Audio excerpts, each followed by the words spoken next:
I have a project called the Suitcase Project where I approach a synagogue and I ask them, I work with synagogues because I'm a formerly incarcerated Jewish lesbian and child of two survivors of the Holocaust. So my intersections make it easy for me to speak to that community, and that community has a difficult time looking at someone who looks just like them, and yet they hear how I felt being in solitary. Yeah. So I have been on a mission for a couple of years to see the level of involvement I can inspire. And what I came up with was, what can I do that's simple that will help people immediately? And the idea was to give someone a phone with minutes for a year, because that keeps them in communication and gives them the ability to look for a job.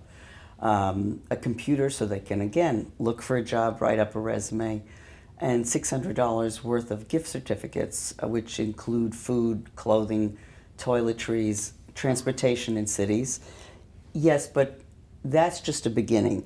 And members of the synagogue who commit to watching over them for a year. And it'll be longer because they will include them in their lives.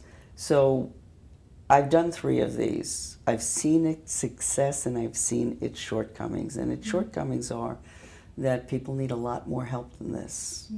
I mean, one of the 3 people who we've given out a suitcase came to my apartment yesterday, because she either lost where she was staying and she was going to sleep on the street. And then she said to me, "Do you have any clothes? I don't have fresh underwear or anything." You can't be walking around like this. And that 700,000 people across the United States. In this area alone, there's probably 1,000.